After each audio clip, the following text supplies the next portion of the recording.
Hello student, welcome to my YouTube channel. आज का topic है लेखों पर एक टिप्पणी।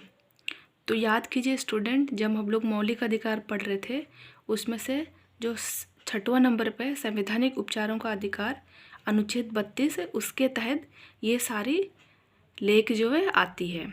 तो सर्वोच्च न्यायालय इन अधिकारों की रक्षा के लिए अनेक प्रकार का लेख जारी करता है, जिसमें पहला है बंदी प्रत्यक्षीकरण लेख। तो यह लैटिन भाषा के शब्द है और जिसका अर्थ होता है हमें शरीर दो।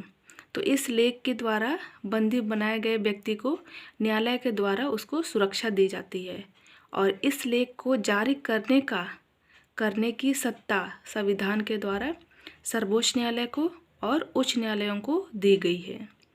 यह लेख बंदी बनाने वाले व्यक्ति को एक आदेश होता है, बंदी बनाए व्यक्ति को एक आदेश होता है जिसके द्वारा उसे एक निश्चित समय पे, निश्चित स्थान पर और निश्चित प्रयोजन के लिए बंदी व्यक्ति को उपस्थित करने का आज्ञा दिया जाता है।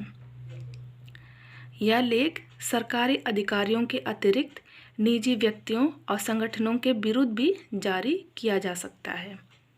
दूसरा है परमादेश लेख। तो लैटिन भाषा के शब्द मेडेमस का अर्थ है, मतलब इसका अंग्रेजी शब्द है मेडेमस, परमादेश का। तो हम आज्ञा देते हैं। तो इस लेख के द्वारा किसी व्यक्ति या संस्था को अपना कर्तव्य पालन करने की आज्ञा दी जाती है। यह सर्वोच्च न्यायालय या उच्च न्यायालय का आदेश होता है और इसके द्वारा किसी भी व्यक्ति या संस्था को उसके सार्वजनिक दायित्वों और कर्तव्यों का पालन नहीं करने पर उन्हें विधिवत कार्यों को करने का आदेश दिया जाता है। तीसरा है प्रतिषेध लेख।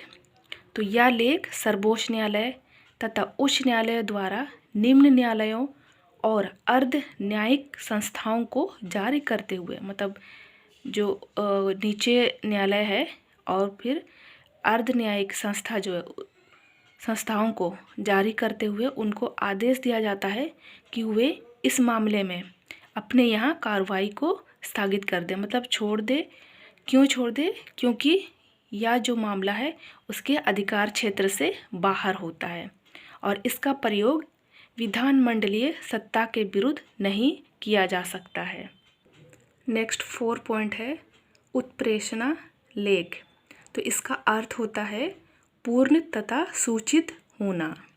तो इस लेख के द्वारा किसी निम्न न्यायालय या अर्ध न्यायिक प्राधिकारी को उसके समक्ष विचारार्थ पड़े, मतलब उसके सामने जो भी विचार है जो रुका हुआ है, किसी मुकदमे को ऊपर के न्यायालय में भेज देने का आदेश दिया जाता है। मतलब उसके पास जो भी विचार करने के लिए मुकदमे रुके हुए, उस मुकदमे को ऊपर के न्यायालय में भेज देने का आदेश दिया जाता है और इसका प्रयोग उस समय किया जाता है जबकि निम्न न्यायालय के अधिकार क्षेत्र से कोई मुकदमा बाहर हो या उस न्यायालय में न्याय के दुरुपयोग का भय हो। नेक्स्ट पॉइंट है अधिकार परीक्षा। इसका शाब्दिक अर्थ होता है किस अधिकार से। तो जब कोई व्यक्ति गैर कानूनी तौर पे या अनुचित तरीके से किसी सरकारी या अर्ध सरकारी या निर्वाचित पद को संभालने का प्रयत्न करे तो उसे ऐसे आदेश जारी किया जाता है और उक्त पद को तब तक रिक्त घोषित कर सकता है जब तक कि न्यायालय द्वारा कोई निर्णय ना हो जाए।